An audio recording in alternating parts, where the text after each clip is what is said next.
अस्सलामुअलैकुम dear student. आज मैं आपको बताऊंगा कि केमिस्ट्री के फार्मूले बनाने का तरीक़ाकार, जो कि बहुत ही आसान ज़ुबान के अंदर। अमूमन जब भी केमिस्ट्री के अंदर फार्मूलों का जिक्र आता है तो आपका दिल घबराना शुरू हो जाता है कि ये कितना मुश्किल काम है जो हम कर नहीं सकते। यकीनन आप इस वीडियो को देखने के बाद इस काबिल होंगे कि आप खुद बैठ के रेडिकल अपनी मर्ज़ी का लेकर उससे आप कंपाउंड यानी उसके फार्मूले बना सकते हैं। तो आइए चलते हैं। सबसे पहले मैं आपको थोड़ा सा तारफ़ करवाता हूँ। सबसे पहले कि रेडिकल होता क्या है। रेडिकल बेसिकली एक एटम या एटमों का मजमूआ होता है जिस पर पॉजिटिव या नेगेटिव चार्ज होता है, उसे हम रेडिकल कहते हैं। यानी कि an atom or a group of atom which keeps its existence during a chemical reaction is called radical. अब रेडिकल दो तरह के होते हैं, सिंपल रेडिकल भी हो सकता है, कंपाउंड रेडिकल भी हो सकता है। अगर रेडिकल एक एटम पर मुश्तमिल हो तो उसको हम सिंपल रेडिकल कहते हैं, और अगर एक से ज़्यादा एटम पर मुश्तमिल हो तो उसको हम कंपाउंड रेडिकल कहते हैं। इस तरह आप देख सकते हैं, जिस तरह यहाँ पे ये क्लोराइड रेडिकल है, ऑक्साइड है, ये सिंपल है क्योंकि ये एक एटम पर मुश्तमिल है। इसी तरह फॉस्फेट देखें तो ये दो अलग अलग एलिमेंट के एटमों पर मुश्तमिल है, यानी कि फास्फोरस अलग है, ऑक्सीजन का रेडिकल ऑक्सीजन अलग है। दोनों को ऐड करने से ये PO4 नेगेटिव बना है, ये कंपाउंड रेडिकल। इस तरह हाइड्रोक्साइड कंपाउंड है, कार्बोनेट कंपाउंड है, नाइट्रेट कंपाउंड है, सल्फेट कंपाउंड है, और बाइकार्बोनेट ये भी कंपाउंड रेडिकल है। और अगर यहाँ पे मैं आपको पॉजिटिव रेडिकल दिखाऊं तो जिसमें सोडियम ये सिंपल है, मैग्नीशियम सिंपल है, एल्यूमिनियम सिंपल है, अमोनियम देखिएगा एक से ज़्यादा एटम पर मुश्तमिल है, इसलिए ये कंपाउंड रेडिकल है। इसी तरह फेरक, कैल्शियम और सिल्वर वगैरह ये सारे के सारे क्या हैं, सिंपल रेडिकल। तो आइए अब कंपाउंड बनाने का तरीक़ाकार आपको बताता हूँ कैसे बनाना है। तो सबसे पहले आपने पॉजिटिव रेडिकल लिखना है, उसके बाद नेगेटिव रेडिकल लिखना है। पहला पॉइंट आपने ये नोट रखना है। उसके बाद दूसरा पॉइंट है कि दोनों की वैलेंसी चेक करनी है। अगर तो वैलेंसी बराबर है तो आपने एक दूसरे के साथ कैंसिल कर देनी है, और अगर बराबर नहीं है तो पॉजिटिव रेडिकल की वैलेंसी को नेगेटिव के नीचे लिखना है और नेगेटिव रेडिकल की वैलेंसी को पॉजिटिव के नीचे लिखना है। फॉर एग्जाम्पल मैं आपके सामने ये पहली रो कंप्लीट करके आपको दिखाता हूँ। इसको मैं यहाँ पे दोबारा लिख देता हूँ कि पॉजिटिव रेडिकल पहले लिखना है Na+1 जिसकी वैलेंसी है, और यहाँ पे देखिए क्लोराइड रेडिकल है जिसकी Cl-1 है। अब ये दोनों वैलेंसियाँ बराबर हैं तो ये ख़त्म हो जाएंगी, तो हमारे पास जो फार्मूला बनेगा NaCl, सोडियम क्लोराइड बनेगा। अब नाम देने का तरीक़ेकार बहुत ही आसान है। इधर से पॉजिटिव रेडिकल का नाम जो सोडियम आइन है उसको पहले आप लिखेंगे, और उसके बाद क्लोराइड आइन जो है क्लोराइड वो बाद में लिखेंगे, तो इसका पूरा नाम बन जाएगा सोडियम क्लोराइड। यहाँ पे अगर आप नाम लिखना चाहे तो आप लिखेंगे सोडियम क्लोराइड। इसी तरह आगे चलते हैं। ये मेरे पास सोडियम है Na+1, और इधर से लूँ तो ये ऑक्साइड आइन है O2 नेगेटिव। अब यहाँ पे देखें तो दोनों की वैलेंसी बराबर नहीं है, तो इस केस में क्या करेंगे, पॉजिटिव रेडिकल की वैलेंसी को नेगेटिव के नीचे और नेगेटिव रेडिकल की वैलेंसी को पॉजिटिव के नीचे लिखेंगे, तो ये बनेगा Na के नीचे आ जाएगा ये 2। यहाँ पे ये बात नोट फरमाइएगा कि आपने चार्ज को नीचे ट्रांसफ़र नहीं करना, सिर्फ क्वांटिटी को नीचे ट्रांसफ़र करना है। बाज़ बच्चे नीचे चार्ज को भी ट्रांसफ़र करते हैं, जो कि गलत हो जाता है फार्मूला। और उसके बाद ऑक्सीजन की ऑक्साइड आयन के नीचे 1 है तो 1 को लिखते नहीं, क्योंकि एटम बजाते खुद भी एक होता है। तो ये फार्मूला बन जाएगा सोडियम ऑक्साइड। इधर से सोडियम, इधर से ऑक्साइड, तो ये बन गया सोडियम ऑक्साइड। इसी तरह नेक्स्ट आपको बना के दिखाते हैं कंपाउंड रेडिकल का। इधर से सोडियम लें आप, और इधर से फॉस्फेट है PO4 नेगेटिव। अब ये दोनों रेडिकल की वैलेंसीज बराबर नहीं है, तो कैसे लिखेंगे, Na के नीचे ये 3 आ जाएगा, और PO4 इसके नीचे 1 है, 1 को हम लिखते ही नहीं है, Na3PO4 इसका फार्मूला। इसका नाम बन जाएगा सोडियम फॉस्फेट, यहाँ पे आप लिख सकते हैं।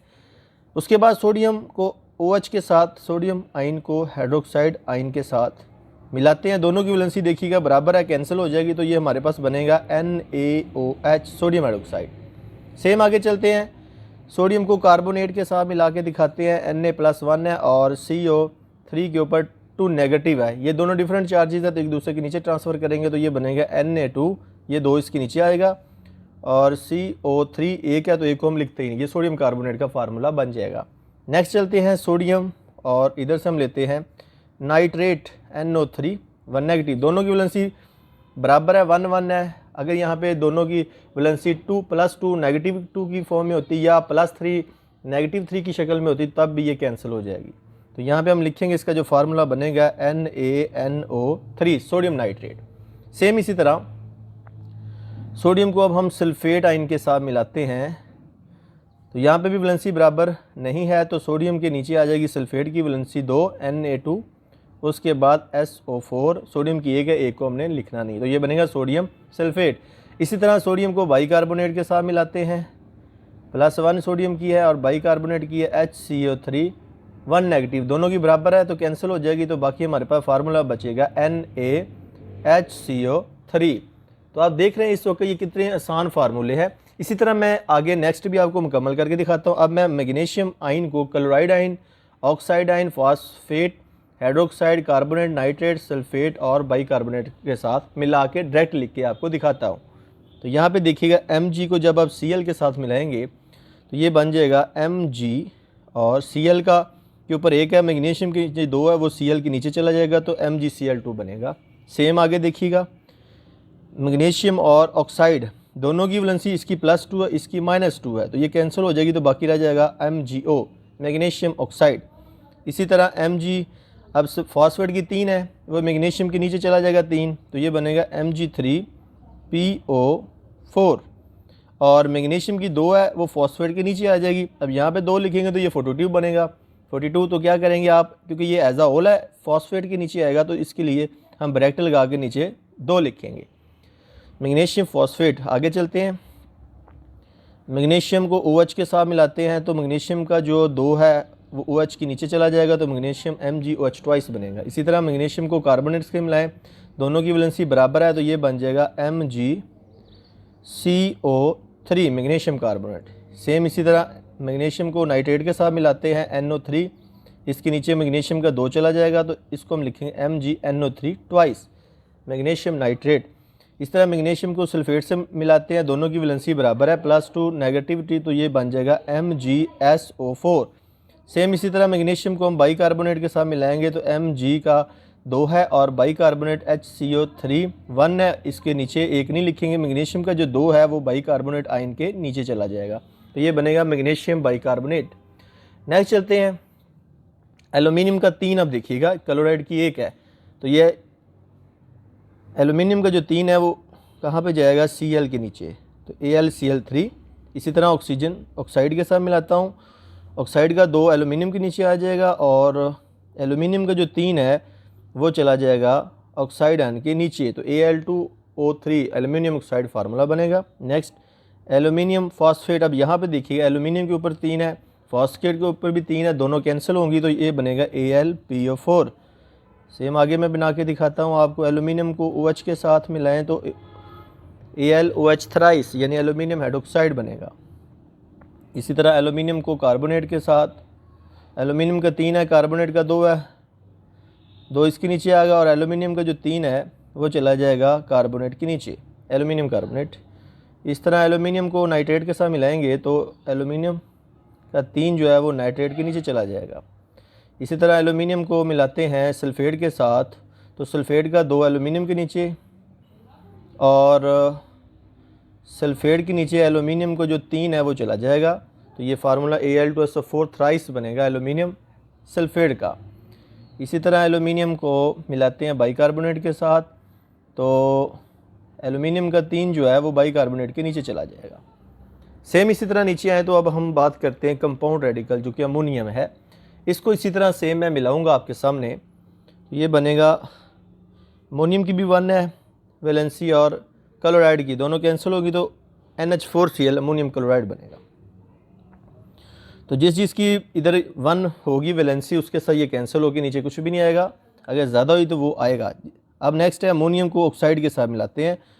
अमोनियम का 1 है, ऑक्सीजन की ऑक्साइड की ये 2 है, तो ऑक्साइड की 2 इसके नीचे आएगा, और यहाँ पे अमोनियम ऑक्साइड अब बन जाएगा ये फार्मूला। नेक्स्ट अमोनियम फॉस्फेट है, अमोनियम फॉस्फेट की PO4 है, इसका जो 3 है वो चला जाएगा अमोनियम के नीचे, अमोनियम फॉस्फेट। इसी तरह अमोनियम को मिलाते हैं OH के साथ, दोनों की बराबर है तो कैंसिल हो जाएगी, तो अमोनियम हाइड्रोक्साइड बन जाएगा। इस तरह अमोनियम को हम मिलाते हैं कार्बोनेट के साथ, कार्बोनेट के ऊपर 2 है तो वो इसके नीचे आ जाएगा अमोनियम के, और CO3 वैसे के वैसे आ जाएगा। इसी तरह अमोनियम के नाइट्रेट के साथ मिलाते हैं, दोनों की बराबर 1 है, +1 और -1 कैंसिल हो जाएंगे तो अमोनियम नाइट्रेट बनेगा। इस तरह अमोनियम को मिलाते हैं सल्फ़ेट के साथ, तो सल्फ़ेट का 2 जो है वो अमोनियम रेडिकल के नीचे आ जाएगा, तो अमोनियम सल्फ़ेट बनेगा। इसी तरह अमोनियम को मिलाते हैं हम बाइकार्बोनेट के, दोनों की वैलेंसी बराबर हैं तो कैंसिल हो जाएगा, तो बाकी ये बनेगा अमोनियम बाइकार्बोनेट। सेम अब चलते हैं फेरस की तरफ। फेरस की 2 वैलेंसी है, वो चली जाएगी Cl के, एक है उसके नीचे, तो ये बनेगा FeCl2 फेरस क्लोराइड। इसी तरह फेरस को मिलाते हैं ऑक्साइड के साथ, दोनों की वैलेंसी 2-2 है, कैंसिल हो जाएगी, तो बनेगा FeO फेरस ऑक्साइड। नेक्स्ट चलते हैं, फेरस को मिलाते हैं फॉस्फेट के साथ PO4। अब फेरस की 2 है, फॉस्फेट की 3 है, फॉस्फेट की 3 तो इसके नीचे आ गई, और फेरस की जो 2 है वो फॉस्फेट के नीचे चली जाएगी, तो ये बनेगा फेरस फॉस्फेट।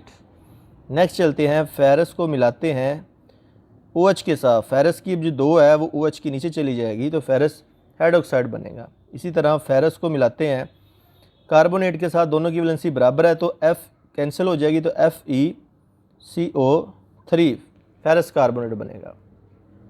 इसी तरह फेरस को मिलाते हैं नाइट्रेट के साथ। अब नाइट्रेट की एक है, फेरस की 2 है, तो 2 वैलेंसी फेरस की नाइट्रेट के नीचे आएगी, तो फेरस नाइट्रेट बनेगा। इसी तरह फेरस को मिलाते हैं सल्फ़ेट के साथ, दोनों की वैलेंसी बराबर है, तो ये बनेगा FeSO4, 2 पॉजिटिव और 2 नेगेटिव के साथ कैंसिल।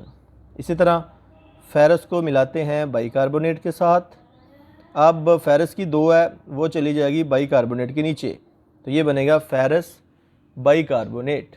तो ये तरीक़ेकार है बच्चों रेडिकल से कंपाउंड बनाने का, यानी कि फार्मूले बनाने का। मैं उम्मीद करूंगा कि आपको इस तरह का कोई भी पॉजिटिव और नेगेटिव रेडिकल दे दिया जाए तो आप बड़ी आसानी के साथ फार्मूले बना सकते हैं। तो बस आपने नोट ये बात करनी होगी कि सबसे पहले आपने जो पॉजिटिव रेडिकल है वो देखना है, जिस तरह मैंने अभी बताया है कि अगर यहाँ पे सोडियम है, यहाँ पे क्लोराइड है, दोनों की बराबर है वैलेंसी, चाहे वो सिंपल है या कंपाउंड है, वो कैंसिल हो जाएगा।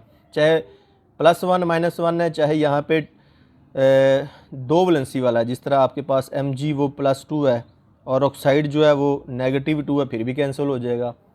इस तरह एलुमिनियम आप देखें यहाँ पे उसकी +3 है, और नाइट्राइड अगर देखें उसकी -3 है। इन तीनों सूरतों में ये कैंसिल हो जाएंगे, तो ये क्या फार्मूला बनेगा, यहाँ पे NaCl बन जाएगा और ये MgO बन जाएगा, मैग्नीशियम ऑक्साइड, और एलुमिनियम नाइट्राइड यानी AlN बन जाएगा। तो आपने देखा कि तीनों सूरतों में वैलेंसी कैंसिल होगी है अगर इक्वल है, +1 -1 की शक्ल में, +2 -2 की शक्ल में, +3 -3 की शक्ल में। तो इस तरह कोई भी सिंपल या कंपाउंड रेडिकल आपके सामने दे दिया जाए तो आप बड़ी आसानी से अब फार्मूले खुद बना सकते हैं।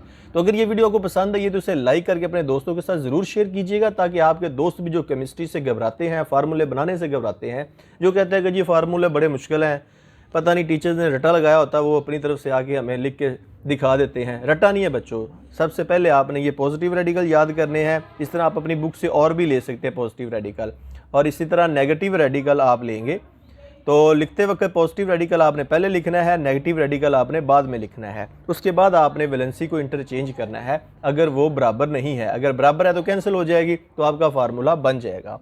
तो अगर आप चाहते हैं कि इस तरह की हमें वीडियोस डेली बेस पे रिसीव हो तो इस चैनल को सब्सक्राइब करके साथ बेल आइकन का बटन ज़रूर दबाइएगा। तो नेक्स्ट वीडियो तक आपसे इजाज़त चाहूँगा, अपना बहुत ज़्यादा ख्याल रखिएगा। अल्लाह हाफिज़।